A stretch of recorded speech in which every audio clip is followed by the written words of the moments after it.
दोस्तों नमस्कार। बातचीत में आपका स्वागत है। और आज हमारे बातचीत में जो हमारे साथ हमारे गेस्ट हैं श्री अभिजीत पेस्कर, रिनाउंड फिजिसिस्ट हैं, फिजिक्स के बहुत बड़े टीचर हैं। जेई और नीट के लिए पिछले 10 सालों से कम लगातार रिजल्ट देते आ रहे हैं और इनकी जो जर्नी है खुद फिजिक्स को लेकर के वो काफ़ी शानदार है। और ये मैं इसलिए बोल सकता हूँ क्योंकि मैं इनको पर्सनली जानता हूँ। बहुत दिनों से हमारी बातचीत हो रही थी कि सर ऐसा कुछ पॉडकास्ट हम लोग करते हैं, बट बहुत मुश्किल से आज मैं इनको आपके सामने लेके आया हूँ। तो आज की जो बातचीत है वो जो बच्चे जेई और नीट की तैयारी करते हैं उनके लिए बहुत ही ज़रूरी है।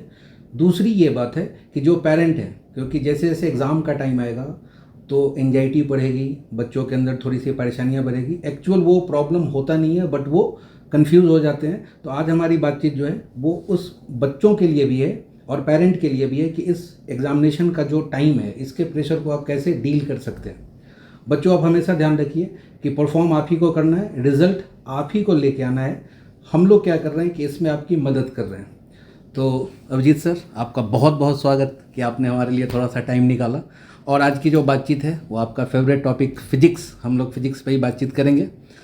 तो सर पहले तो फिजिक्स पे बातचीत करने से पहले मैं एक बात ये समझना चाहूँगा कि फ़िज़िक्स जो सब्जेक्ट है वो एज अ टीचर, और ये मैं चाहूँगा कि as a teacher and as a student, ये दोनों जर्नी आप थोड़ा सा बताएं जिससे कि बच्चों को ये समझ में आए कि ये जो फिज़िक्स का जो प्रॉब्लम है या फिर पढ़ने में जो हमें कठिनाई होती है ये सबके साथ होता है। आपकी जर्नी कैसी रही फिज़िक्स को लेके, अपने प्रिपरेशन से लेके, मतलब एज अ स्टूडेंट फिर एज अ प्रोफेसर, इन दोनों के बीच में आप एक ब्रिज बनाने की कोशिश करें ताकि हमारे बच्चों को अच्छा कुछ मार्गदर्शन मिले। प्रकाश सर, सबसे पहले थैंक यू। आपने बहुत लंबे समय से जो हमारा डिस्कशन होना था उसको फाइनली स्टार्ट कर दिया है। कैमरे के सामने बिठाकर ये डिस्कशन स्टार्ट किया। और ये सारा क्रेडिट आपका है। हाँ, आपका भी है कि आप कंसिस्टेंटली इस चीज़ को फॉलोअप लेते रहे। फिज़िक्स के बारे में मैं कुछ मेरी जर्नी है, बस वही शेयर करता हूँ। उससे जो अच्छा लगे वो आप पिक कर सकते हो। एज 10th तक जो जर्नी होती है मैक्सिमम स्टूडेंट्स की, वो होती है कि स्कूल जाना है, स्कूल में जो पढ़ा है वो पढ़ना है और बस जो सब्जेक्ट उसमें अच्छा लगता है वो हम करते हैं। जी हाँ जी। तो वहाँ कुछ ऐसा साइंस के बारे में, मैथ्स के बारे में ऐसे बहुत क्यूरियोसिटी तो नहीं थी। बिल्कुल सही। 11th-12th में जाने के बाद समझ में आया कि यहाँ सोचना पड़ता है। अच्छा।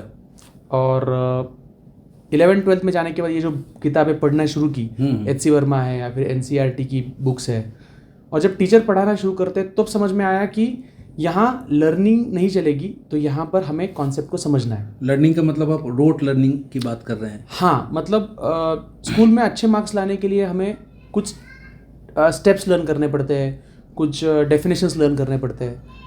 वहाँ समझ में आने की जो कंडीशन है वो उतनी नई कंपलसरी कंडीशन नहीं है। जी हाँ जी। बट 11th-12th में मैं जेई एडवांस का स्टूडेंट था। तो टीचर का जो हमारा डिस्कशन होता था क्लास में, तो वो ऑब्वियसली जेई एडवांस लेवल के तो कॉन्सेप्चुअल बातें ही होगी। तब समझ में आया कि फिजिक्स, मैथमेटिक्स और केमिस्ट्री, ये तीनों सब्जेक्ट्स जब तक वो हम खुद लाइन टू लाइन टीचर के साथ नहीं उतरेंगे तब तक समझ में आने वाली नहीं है। तो एज ए स्टूडेंट मुझे 6 महीने लग गए ये चीज़ समझ में आने के लिए, जो मैंने अभी आपको 6 मिनट में बताई। तो जो 11th के बच्चे हैं वो इस बात को नोट कर लें कि मुझे भी 6 महीने लग गए ये समझने के लिए कि ये क्या चीज़ है। JEE एडवांस हमारे समय में 2007 में AIEEE नाम की एग्ज़ाम हुआ करती थी, और IIT JEE एडवांस अलग एग्ज़ाम थी, और MST CET एग्ज़ाम थी। तो 6 महीने तो इसमें लग गए कि ये एग्ज़ाम क्या है, इसका पैटर्न क्या है, टीचर जो सिखा रहे हैं और हम घर पे जो पढ़ाई कर रहे हैं उसमें कुछ सिंक्रोनाइजेशन नहीं था। ओके। घर पे पढ़ के जाते थे। बहुत सारे बच्चों को भी अभी यही कनेक्ट कर पा रहे होंगे कि टीचर पढ़ाते समझ में आता है, हम घर पे पढ़ते जमता नहीं है। यस सर, ये बहुत बड़ा प्रॉब्लम है क्योंकि उसको टाइम देना पड़ता है। मतलब ऐसा पकड़ के चलिए कि आप शाहरुख खान हो, आपकी सिमरन कॉन्सेप्ट है और वो ट्रेन में चल रही है, आपको भागना पड़ता है कॉन्सेप्ट के पीछे। और आपके बाबूजी छोड़ेंगे बाबूजी हमारे बाबूजी है। अच्छा। जो बोलते जा, हाँ, करना पड़ेगा। हाँ, तो वो कॉन्सेप्ट ट्रेन में जा रहा है आपको पकड़ना पड़ेगा उसको, उसके एफर्ट्स लेने पड़ेंगे, बहुत बार गिर भी जाओगे आप। हाँ, बट याद रखना, सिमरन हाथ बढ़ाए खड़ी है ट्रेन में, हमें भागना है, सब्जेक्ट तो रेडी है हमें अपनाने के लिए, है ना। और टीचर कौन है पता है? हाँ, कौन है? क्या पता ही नहीं, उस सिनारियो में कौन टीचर है? वो रेलवे का ड्राइवर। अच्छा, वो भगा रहा है सिलेबस।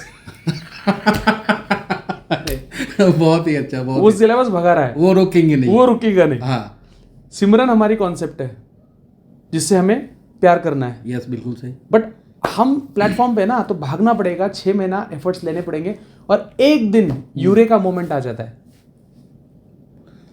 ऑटो जो है वो आपको वो क्लिक हो जाता है, यस, अच्छा ये करना है, फिर इंटरेस्ट डेवलप होता है। तब तक आपको खुद को पुश करना पड़ेगा इंटरेस्ट लाने के लिए, और एक दिन वो आ जाता है, उसके बाद एफर्ट्स नहीं लेने पड़ते।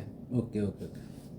अच्छा सर, स्पेशली क्या है कि जैसे कि अभी नीट के एग्ज़ाम आने वाले हैं, जेई के एग्ज़ाम आने वाले हैं, तो एक्चुअली में होता है ऐसा है कि लोग बहुत सारे मटेरियल्स इकट्ठा कर लेते हैं, कहीं से ये बुक, कहीं से वो बुक, या फिर आप बहुत तरह का स्टडी मटेरियल ले लेते हैं। स्टडी मटेरियल को आप किस हिसाब से देखते हैं?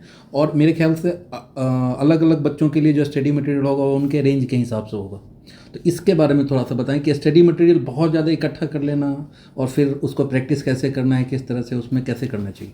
अगर आप जेई के स्टूडेंट हो तो आपके पास स्टडी मटेरियल होना चाहिए, बिल्कुल, अच्छे पब्लिकेशंस होने चाहिए।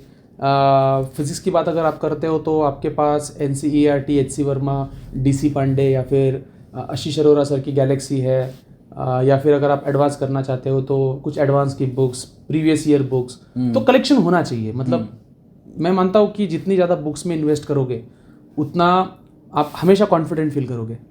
बुक्स और टीचर्स ये हमेशा साथ में होने चाहिए, मतलब 2 लोगों में इन्वेस्ट करना है, टीचर में और बुक में। हाँ, मतलब जितना आप बुक्स के साथ रहोगे, जितने आजू बाजू आपके बुक्स रहेंगे, उतना आप हमेशा कॉन्फिडेंट फील करोगे।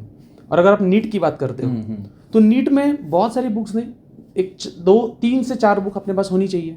आपके कोचिंग का मटेरियल होता है। फिर मुझे लगता है अरिहंत पब्लिकेशन अच्छा है, अरिहंत DC पांडे सर की बुक्स काफ़ी अच्छी है। HC वर्मा का भी बहुत सारे क्वेश्चन तो नहीं, बट पहले 50% क्वेश्चन कर सकते हैं बच्चे। और PYQs से आइडिया आ जाती है। नीट के जो PYQ है, नीट एग्ज़ाम देखो बहुत डिफिकल्ट नहीं होती है, उसमें चैलेंज एक ही है कि आपको बाकी बच्चों से अच्छे मार्क्स लेने हैं। फिजिक्स में 130 140 लेते हो, इट्स मतलब 600 क्रॉस कर लेते हो अगर आपका बायोकेमिस्ट्री अच्छा है। मैं आपको एक बात बता दूं यहाँ पे कि औरंगाबाद शहर, छत्रपति संभाजी नगर औरंगाबाद में सर बोल नहीं रहे हैं ज़्यादा, क्योंकि बड़े बड़ाई ना करे, बड़े न बोले बोल, रही मन हीरा कब कहे लाख टका मोल। इन्होंने बात को बड़ी चालाकी से बदल दिया। नीट में इनका पिछले मुझे लगता है कि 10 सालों से सर आपका फिजिक्स में इस एरिया में सबसे अच्छा रिजल्ट रहा है। बिल्कुल बराबर। इस बार भी आप थोड़ा सा इस बार का जो रिजल्ट है आपका, मतलब एक तो फिजिक्स का और मतलब टोटल में भी, मतलब उसके बारे में थोड़ा सा बताइए। पिछले 10 साल से हम छत्रपति संभाजी नगर औरंगाबाद में फिजिक्स फोरम क्लासेस चला रहे। इस साल हमने साकार PCMB फिजिक्स फोरम और चौहान केमिस्ट्री क्लासेस, ये मिलके अभी साकार PCMB हमने पिछले साल लॉन्च किया है। अब तक की जर्नी ऐसी रही है कि पहले कुछ साल स्ट्रगल करना पड़ा रिजल्ट लाने के लिए, क्योंकि अच्छा बच्चा तब आता है जब रिजल्ट आता है, और रिजल्ट तब आता है जब अच्छा बच्चा आता है, तो वो दोनों डायरेक्टली प्रोपोर्शनल। तो तब तक एफर्ट्स करने पड़े मुझे, और 3-4 साल तब तक रिजल्ट आते गए, मतलब CET में, JEE में आते थे, बट एक्स्ट्रा ऑर्डिनरी नहीं। मुझे याद है कि 2017 या 18 में पहला रिजल्ट था, जो सिटी में टॉपर था फिजिक्स में। उस ज़माने में नीट में 160, 165, 170 marks was like very big thing. तो वो पहली बार हमने फिजिक्स फोरम के थ्रू लाया था। तो तब से लोगों को फिजिक्स फोरम क्या है, और फिर पैंडेमिक आया। पैंडेमिक आने के बाद भी हमारा इंस्टीट्यूट फर्स्ट था जो नेक्स्ट डे से ऑनलाइन कोचिंग दे रहा है। तो सर का यूट्यूब चैनल है फिजिक्स फोरम के नाम से, और उस पर काफ़ी बच्चे जो हैं वो सर के साथ जुड़े हुए हैं, और सर वहाँ पे भी फिजिक्स के बहुत सारे लेक्चर जो हैं, मेरे ख्याल से पूरा सिलेबस लगभग, हाँ पूरा सिलेबस ऑलमोस्ट वहाँ पर अपलोडेड वहाँ पे है, और गाइड करते रहते हैं सर। सबसे अच्छी बात इनकी मुझे ये लगती है कि एक जो एक्सप्लेन करने का जो तरीका होता है, पढ़ाते तो सब लोग हैं, हर एक लोग अच्छा ही पढ़ाते हैं, मगर वो जो होता है कनेक्ट, कि आप चीज़ों के साथ कनेक्ट कर पाओ, तो इनका फिजिक्स में मैं ये मानता हूँ कि इनका वो कैलिबर है बहुत ही अच्छा कि ये लोगों को कनेक्ट करवा पाते हैं। और ये मुझे लगता है किसी टीचर के अंदर सबसे अगर यूनिक क्वालिटी अगर कुछ है तो यही है। और इसी के लिए आपके यूट्यूब चैनल पे भी बच्चे आपको इतना प्यार देते हैं, तो उसके लिए खैर आपको बहुत बहुत धन्यवाद। Thank you. फिर से हम लोग आते हैं अपने पुराने क्वेश्चन पे। क्वेश्चन 2 पार्ट में होगा। पहला पार्ट है कि जो 11th का बच्चा है, क्योंकि उसके पास अभी टाइम है 1-1.5 साल पढ़ने का, तो वो फिजिक्स कैसे स्टार्ट करे। पहली बात तो ये है। और फॉर एग्जांपल की कोचिंग है तो उसमें भी 6 महीने के अंदर कुछ पढ़ाई हो गई होगी, ठीक है। मान लीजिए कि उसका एक आधा बिट रह गया होगा, किसी में कॉन्फिडेंट फील कर रहा है, किसी में नहीं कर रहा है। और होता क्या है कि एक चैप्टर से आपका सब्जेक्ट बनता नहीं है और एक चैप्टर से आपका सब्जेक्ट जाता भी नहीं है। तो जो एक बच्चा है जो अपना फिजिक्स अच्छा करना चाह रहा है, 11th का बच्चा, उसको किस प्रोसेस को फॉलो करना चाहिए कि आप इस प्रोसेस को फॉलो करोगे 100% after some time 1 month 2 month 3 month आपका फिजिक्स इंप्रूव हो ही जाएगा। 11वीं का बच्चा? जी हाँ, 11वीं के बच्चे के लिए। तो 11वीं के स्टूडेंट ने क्या करना चाहिए? तो सबसे पहले 3-4 महीने पूरा फोकस अपने फंडामेंटल्स पे देना चाहिए। ओके। बेसिक मैथमेटिक्स हो गया, उसमें कैलकुलस है, ट्रिग्नोमेट्री है, तुम्हारा क्वाड्रेटिक इक्वेशन है, ओके। उसके बाद लाइंस है, सर्कल है, तो और कैलकुलेशन पार्ट। बहुत सारे बच्चों को कैलकुलेशन में प्रॉब्लम आती है। यस। तो पहले 2-3 महीने मैं तो बोलता हूँ मैथ्स के टीचर से भी आप पढ़ सकते हो। अगर कोई नीट का बच्चा वो बोलेगा मैं मैथ्स के टीचर को क्यों मिलूँ, बट अगर आपके कोचिंग में मैथ्स के टीचर है अवेलेबल तो उनसे जाके बात करो, एक्स्ट्रा लेक्चर लगाओ। ओके। तो पहले 2-3 महीने फंडामेंटल्स पे बहुत काम करना चाहिए। फिजिक्स के लिए मैथ्स को पहले आप ठीक करिए, फिर उसके बाद धीरे धीरे फिजिक्स की जर्नी चालू करिए। जैसे शादी से पहले हम क्या करते हैं? मोहब्बत करते हैं। अरेंज मैरिज की बात कर रहा हूँ मैं। अच्छा, मुझे लगा कि आप वो पूछ रहे हैं रब ने बना दी जोड़ी या सबने बना दी, ये सबने बना दी जोड़ी वाला मामला। अरेंज में अब ये नीट और जेई मतलब अरेंज मैरिज तो हम डिसाइड करते हैं, फैमिली डिसाइड करती है क्या करना है, है ना। तो शादी से पहले मंगनी होती है ना। हाँ, यस, बराबर। तो ये वाला पार्ट है वो कि पहले बैकग्राउंड बना लो 2-3 महीने, मंगनी के बाद फिर डिसाइड होता है 2-3 महीने के बाद फिर सच्ची में करना है या नहीं। मतलब आप तसल्ली कर पहले बेसिक में जाओ। टीचर लोगों से इंटरेक्शन कंटिन्यूस रहना चाहिए, कंटिन्यूस। चाहे आप मतलब आपको समझ में आए ना आए, मतलब आप उनसे बातचीत करते रहो। हाँ। पहले 2-3 चैप्टर जो है यूनिट्स एंड डायमेंशंस, वेक्टर्स और मोशन इन वन डायमेंशन, ये कंपल्सरी, ये छूटने नहीं चाहिए क्योंकि असली कॉन्फिडेंस यहाँ डेवलप होता है। इस बात को आप लोग एकदम ध्यान रखिए कि unit dimension, motion and vector. हाँ, यूनिट्स एंड डायमेंशंस, वेक्टर्स और मोशन। ये ऐसा मैं नहीं बोलूँगा कि पूरा फिजिक्स इस पर डिपेंड करता है, लेकिन यहाँ कॉन्फिडेंस अगर गया तो वो जो फोबिया हो जाता है ना फिजिक्स का, वो 2 साल जाता नहीं है। ओके।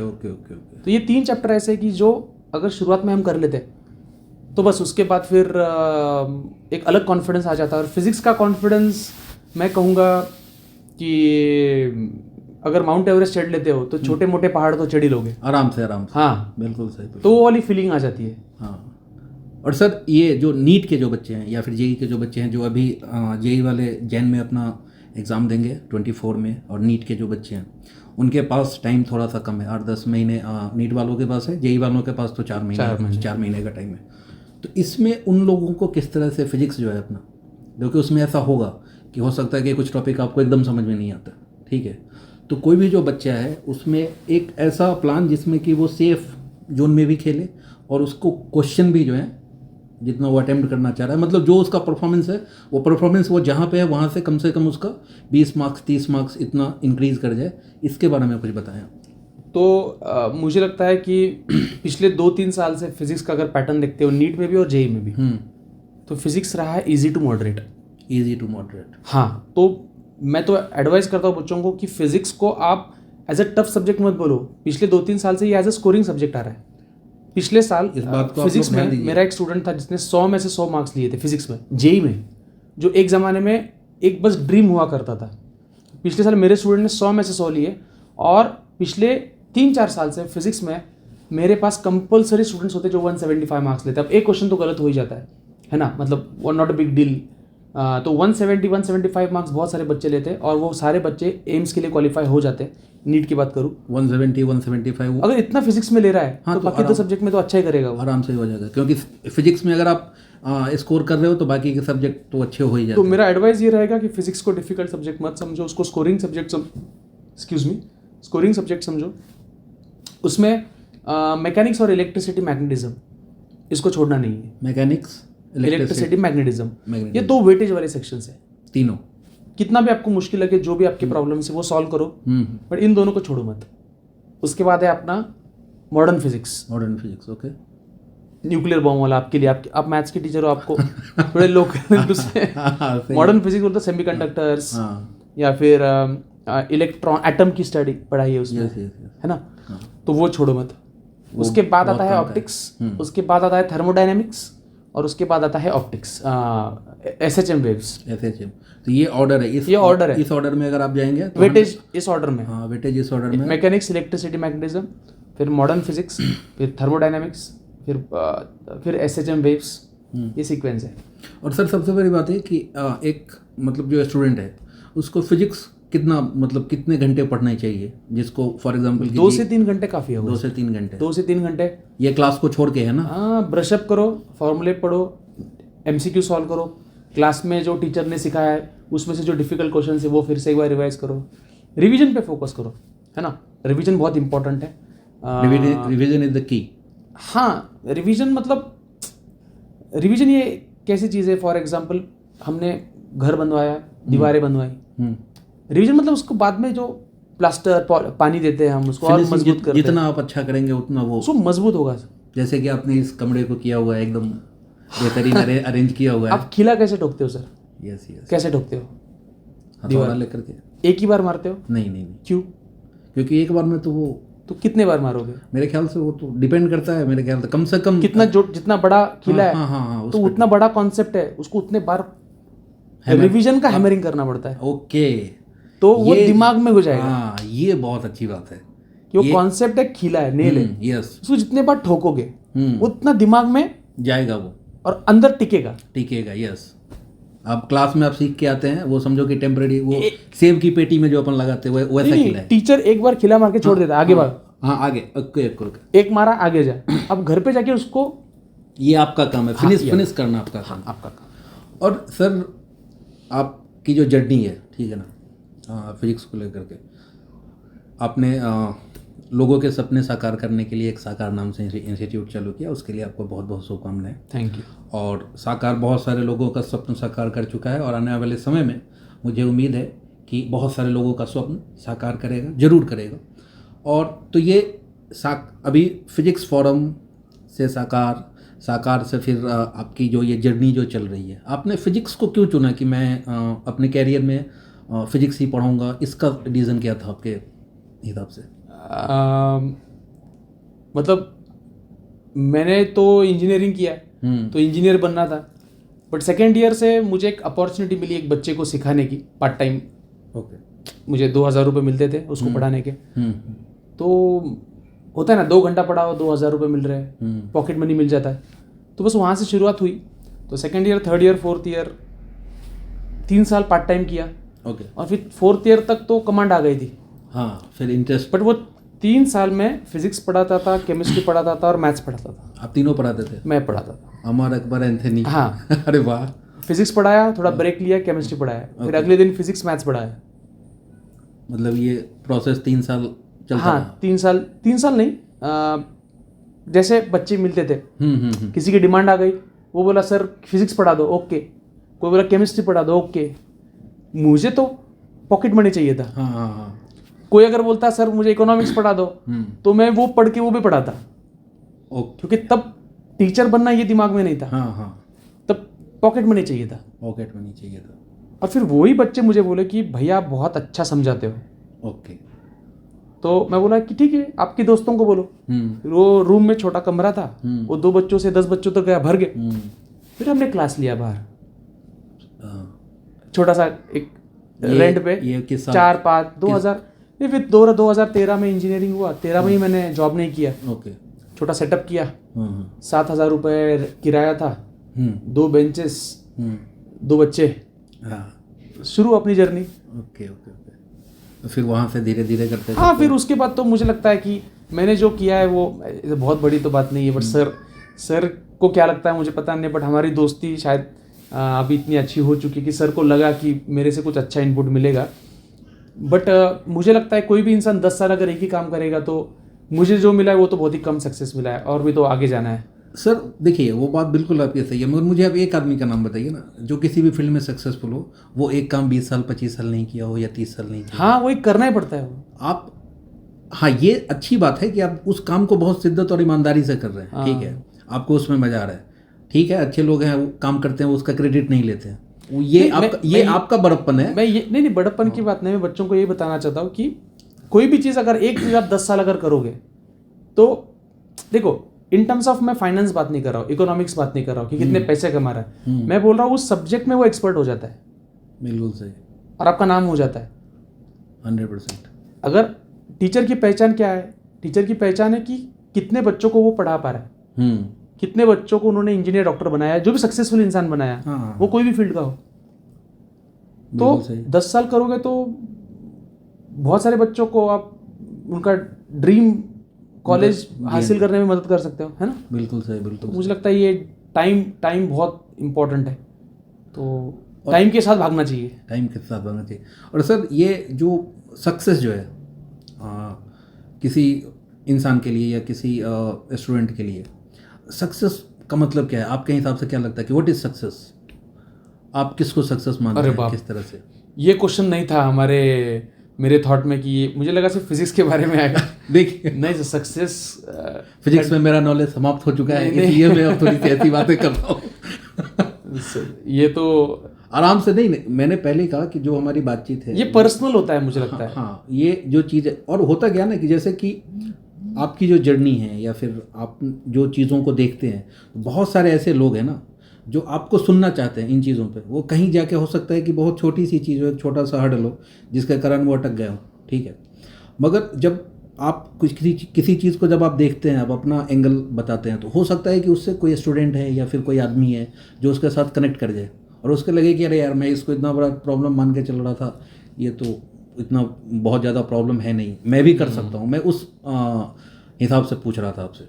मुझे लगता है फिर मैंने लाइफ में जो भी किया, मैं उन चीज़ों को, उन कामों को सक्सेसफुल मानता हूँ जिन कामों को करने के लिए मैंने जो समय दिया। ये, हाँ, यही मैं जानना, वो जो समय मैंने दिया, हाँ, कि उसमें वो समय मुझे, वो समय में जो भी मुझे मुश्किलें आई, जो भी मैंने जर्नी को एंजॉय किया, वो मुझे अच्छा फील करवाता है। ओके, मतलब जर्नी, अगर कोई चीज़ की जर्नी मुझे अच्छा फील करवाती है तो मुझे लगता है वो काम सक्सेसफुल है।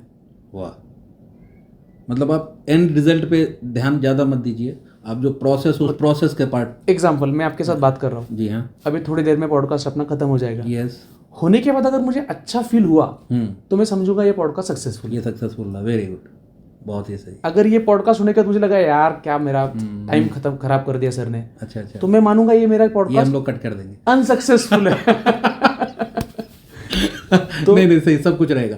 हाँ, तो मुझे लगता है कि अब हर एक का अलग अलग हो सकता है, किसी के लिए फेम सक्सेस है, किसी के लिए अपना पैशन परस्यू करना सक्सेस है, किसी के लिए फैमिली को इंटैक्ट रखना सक्सेस है।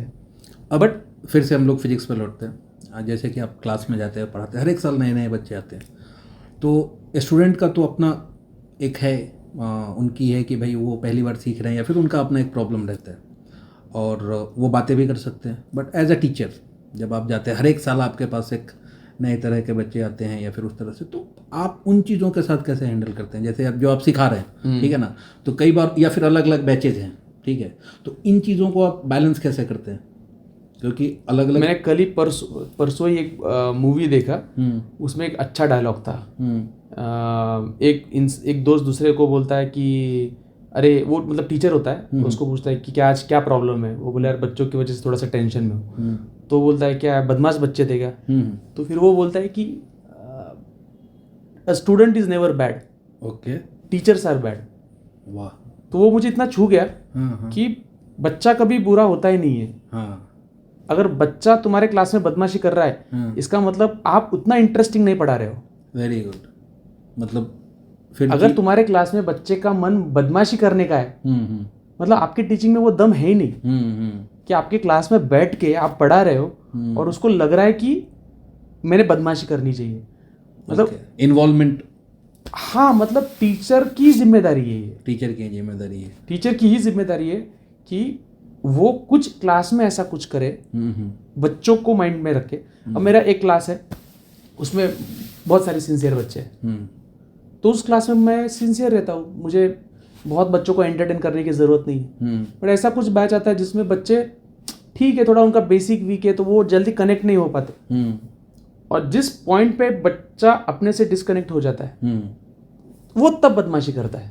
Okay okay okay okay. वो इधर उधर कब देखेगा? जब सामने वाला जो टीचर पढ़ा रहा है उस टीचर में से उसका इंटरेस्ट कम हो जाए, या फिर चीज़ें जो है वो उस तरह से समझ में नहीं आ रही हैं, कुछ ऐसा है। हाँ राइट। तो बच्चे बच्चे होते हैं। Very good. और एक जो सबसे सेंसिटिव इशू है इन आईआईटी और नीट की जो तैयारी है, ये आपको पता है कि हमारे लिए, हमारी सोसाइटी में ये कोई प्रिपरेशन नहीं है, ये प्रिपरेशन है कि पूरी फैमिली इन्वॉल्व है और उस तरह से चीज़ें करती हैं। बहुत सारे लोग सक्सेसफुल होते हैं और जितने सक्सेसफुल होते हैं उनसे बहुत ज़्यादा लोग जो हैं वो इसमें सक्सेसफुल नहीं हो पाते। मैं सक्सेस, जैसे कि आपने कहा कि सक्सेस को आप उस तरह से नहीं देखते हैं कि आप कहीं सेलेक्ट हो गए या रिजेक्ट हो गए।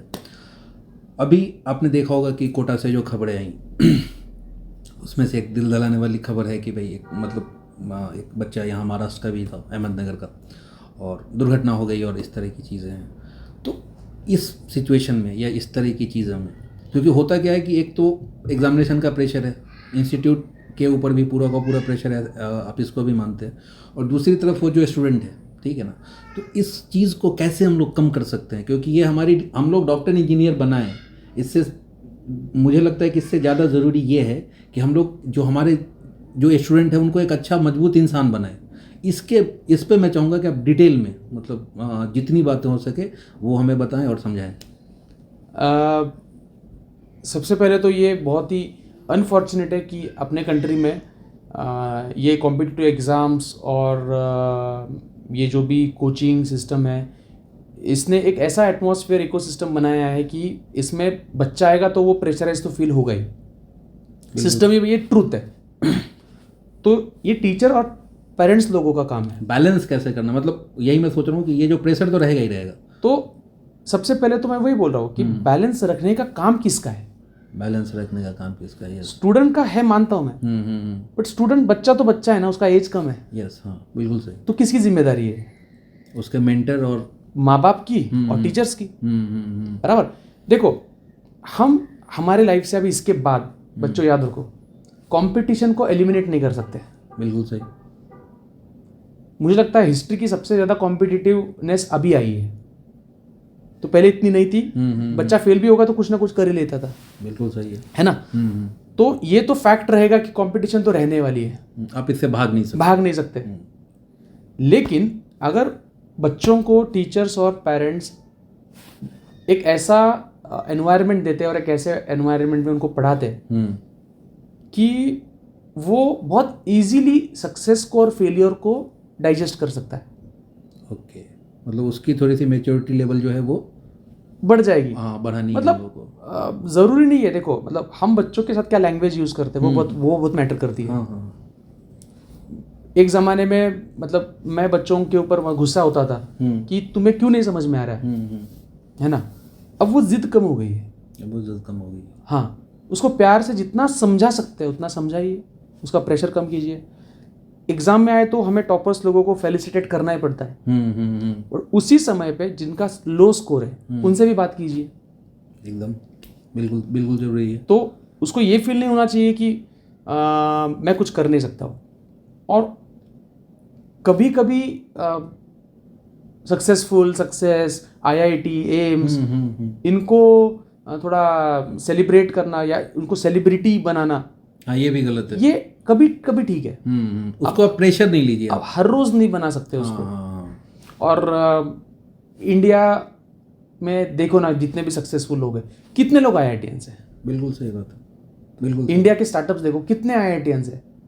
इतने बड़े बड़े स्टार्टअप है, एजुकेशन में इतने बड़े बड़े स्टार्टअप्स है। स्टार्टअप से याद आया कि अभी साकार के बारे में जो आपकी संस्था है, साकार के बारे में बताइए, क्योंकि आपसे बात करके मुझे ये इस बात का तो अंदाज़ा हो रहा है कि जिस तरह का माहौल आप दे रहे हैं अपने इंस्टीट्यूट में बच्चों के साथ, पेरेंट के साथ, और इंटरेक्शन जो चल रहा है वो काफ़ी शानदार है कि आप खुल के बोल सकते हैं। हाँ। तो साकार को जो आपने चालू किया है, साकार के बारे में थोड़ा सा बताएं कि इसमें किस तरह से काम होता है, किस तरह से आप चीज़ों को देखते हैं। साकार, मैं इतना ही कहूँगा कि छत्रपति संभाजीनगर हमारे शहर की ये एक बहुत ही ट्रस्टेड टीम है, जहाँ जो चारों डायरेक्टर्स है वो पिछले 12-15 साल से इस शहर में दिन रात काम कर रहे हैं। बहुत ही अच्छा। तो बस इतना ही कहूँगा कि शहर ने जो प्यार दिया है, यहाँ के माँ बाप, यहाँ के बच्चे, इन्होंने जो प्यार दिया है, और यहाँ के टीचर्स जिन्होंने हमको हर टाइम पे मोटिवेट भी किया, इंस्पायर भी किया, और चैलेंजेस भी रखे हमारे सामने कि आप प्रूव करके दिखाओ।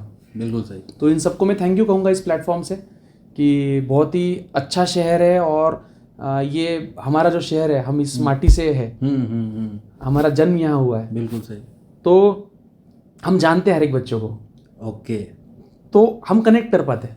यस, कनेक्ट, मतलब connection is very important. Connection important है। तो साकार में जो भी बच्चा आता है वो यही फील करता है कि ये टीचर मेरा है। अच्छा अच्छा अच्छा अच्छा। और इसलिए फिर वो दोनों साइड से फिर मैच होता है। तो साकार के बारे में यही कहूँगा कि यहाँ बच्चे आते हैं, माँ बाप फील करते हैं कि ये लोग कर रहे जेन्युइन। देखो, हम ये नहीं कहते हम हर बच्चे को सक्सेसफुल बना सकते हैं, बट हम 100% ये कह सकते हैं कि हम हमारा 100% दे सकते हैं। और दूसरी बात यह है कि हम हर बच्चे को सक्सेसफुल का मीनिंग क्या है, हमारे एक बच्चे को अच्छा बना सकते हैं। राइट। कि क्यों डरे, जिंदगी में क्या होगा, कुछ नहीं होगा तो तजुर्बा होगा। हाँ बिल्कुल। आप सीखेंगे, आप या तो सीखते हैं या फिर जीतते हैं। हारने का तो सवाल उठता ही नहीं है लाइफ में, सीधी सी बात है। तो इतना जो अच्छा ये कंटिन्यूअस एफर्ट जो अभी आप लोगों का चल रहा है, इसको आप लोग कैसे मैनेज करते हैं? मतलब ये सारी चीज़ें जो हैं कि मतलब ये जो सारा का सारा जो आपका बहुत सारा टाइम जाता होगा।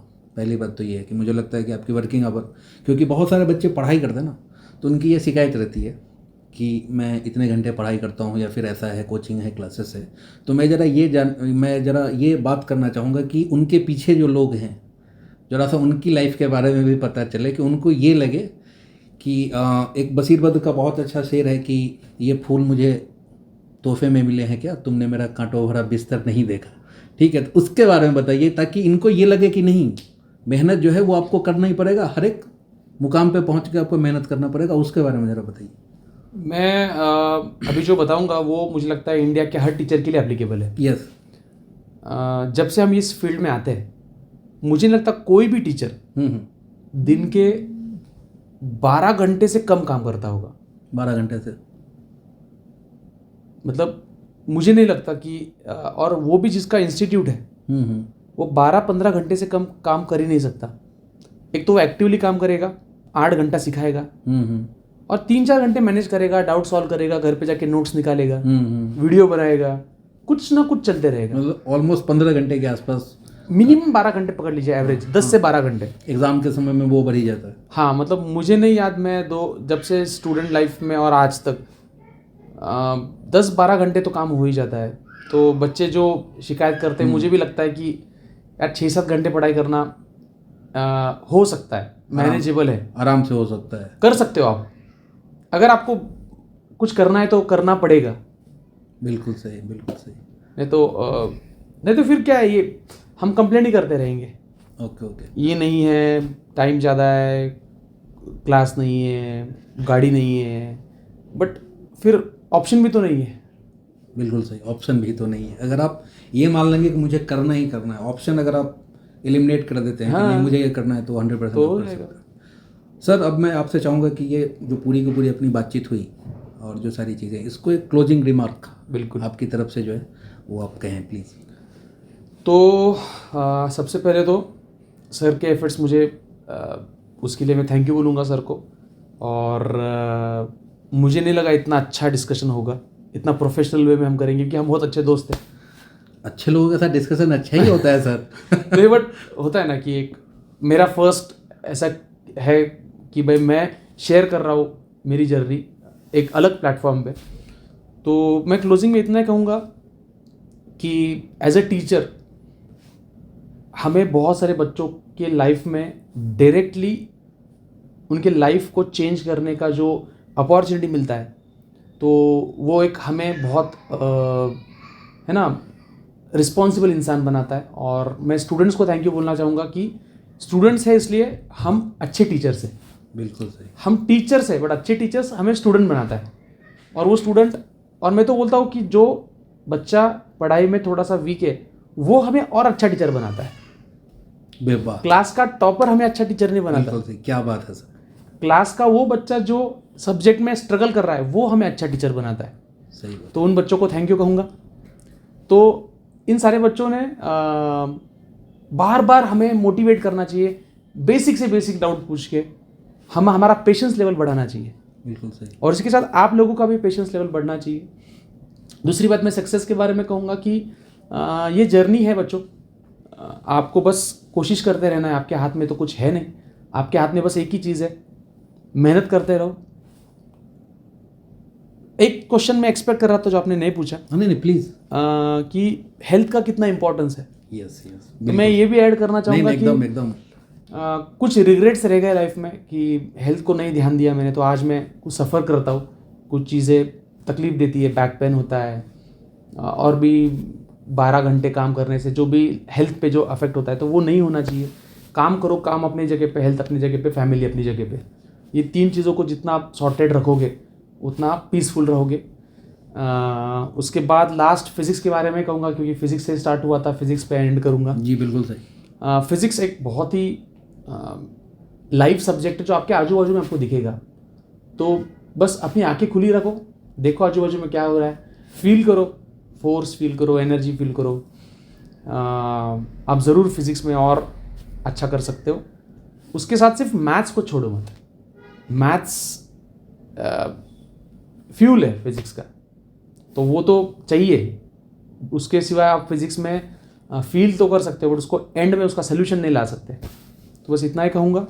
और बाकी कुछ छूट गया होगा, कुछ एक्स्ट्रा बोल दिया होगा तो उसके लिए पहले ही सॉरी। ये मेरे भी एफर्ट्स है, मैं भी सीख ही रहा हूँ। बिल्कुल सही बात। सबसे अच्छी बात यही है, ये आपकी जो सिंप्लिसिटी है बातों को कहने की, ये बहुत ही अच्छी बात है। और आई होप कि आज की बातचीत आप लोगों को काफ़ी इंटरटेनिंग लगी होगी। और एक्चुअली में होता क्या है कि जो अच्छी बातें हैं ना, वो ऐसे ही आप आराम से सीख सकते हो। आप बातों को मैं जब देखता हूँ बहुत जगह पे कि लोग जोर जोर से चिल्ला रहे होते हैं, चीख रहे होते हैं, वहाँ पे एक्चुअली में क्या है ना कि वो सही बातें नहीं है। आप आराम से मिलिए, अपने टीचर के साथ कनेक्ट करिए, उन लोगों से मिलिए। प्रॉब्लम जर्नी में, जैसा कि सर ने आपने कहा कि जो जर्नी, जिस जर्नी पे आप निकले हैं, प्रॉब्लम आएंगे ही आएंगे। और डिफ़िकल्ट है इसलिए करना है, इजी काम तो कोई भी कर लेता है। और यार तुम लोग टाइगर हो, तुम लोग तो कर ही लोगे, ठीक है। सर ने आपने अपना बहुत ही कीमती वक्त निकाला और मैं सही में मैं रियली टच्ड कि आपने इतना टाइम निकाला मेरे लिए और हम लोगों की ये बातचीत रही, ठीक है। बहुत बहुत धन्यवाद आपका, बहुत बहुत धन्यवाद। Thank you sir, thank you.